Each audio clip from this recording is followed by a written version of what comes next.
اور اب نبی کوئی نہیں آئے گا، قیامت تک نبی کوئی نہیں آئے گا. ساری دنیا کے انسانوں کو اللہ کی بات کا سمجھانا پہنچانا میرے آپ کے ذمے ہے.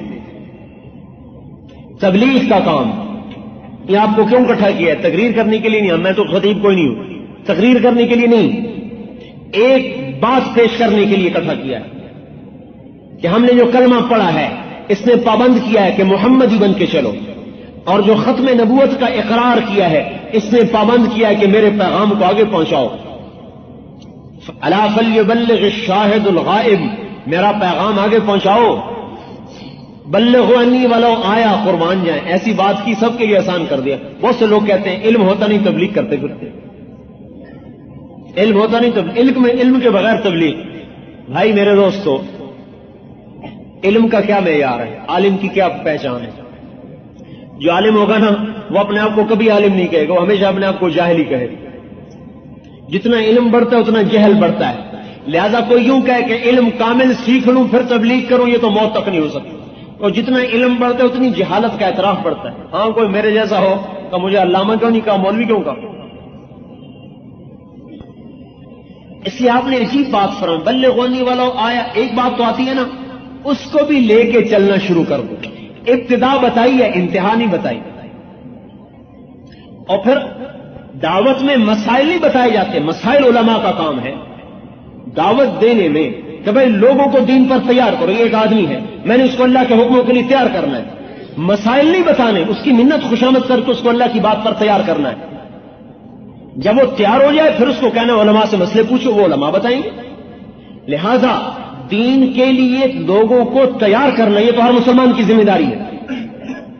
مسائل بتانا صرف علماء کی، علماء بھی نہیں، صرف مفتیوں کی ذمہ داری ہے. ہر عالم سے بھی مسئلہ نہیں پوچھنا چاہیے، مفتی سے پوچھنا چاہیے. تو بھائی اللہ کا حبیب کہہ رہا ہے بلغونی ولو آیا. ایک بات تو آتی ہے نا، اس کو بھی آگے پہنچاؤ. اگلی بات، خود نہیں عمل کرتے ہو نا پھر بھی کہو. لما تقولون ما لا تفعلون کا مطلب یہ نہیں ہے کہ خود نہیں کرتے ہو تو کہنا بھی چھوڑ دو. یہ عجیب تفسیر ہے بھائی. لما تقولون ما لا تفعلون، اس کی تفسیر کیا کرتے ہیں کہ اگر خود عمل نہیں کرتے نا تو اوروں کو بھی نہ کہو. حالانکہ اس کا مطلب یہ ہے جو کہتے ہو نا اس پر عمل بھی کرو. یہ اس آیت کا مطلب ہے، جو تم کہتے ہو نا اس پر عمل بھی کرو. یہ مطلب نہیں ہے کہ خود نہیں کرتے ہو تو اوروں کو بھی کہنا چھوڑ دو. خود کرنا اوروں کو کہنا یہ پورا اسلام ہے. خود کرنا اوروں کو نہ کہنا آدھا ہے، اوروں کو کہنا خود نہ کرنا یہ بھی آدھا ہے. ہمیں ختم نبوت کی وجہ سے تبلیغ کا کام ملا ہے. کوئی نبی نہیں آئے گا.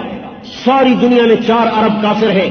اگر ہر مسلمان یہ کہے میرے اپنے بیوی بچے ہیں مجھے فرصت نہیں ہے، اگر یہ 5 لاکھ فوج بھی کہے ہمارے بھی چھوٹے چھوٹے بچے ہیں ہمیں بھی فرصت نہیں ہے، ہم بھی بچوں میں رہیں گے، بتاؤ 15 کروڑ انسانوں کے گھر خطرے میں آ جائیں گے.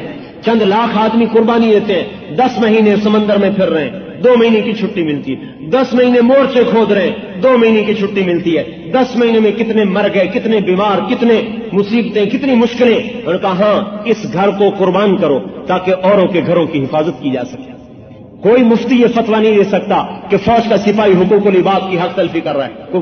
کوئی مفتی یہ فتویٰ دے سکتا ہے کہ فوج کا سپاہی حقوق العباد کی حق تلفی کرتا ہے، حقوق العباد تلف کرتا ہے؟ کہ نہیں، وہ بڑے حکم کی وجہ سے چھوٹے حکم کو قربان کرتا ہے.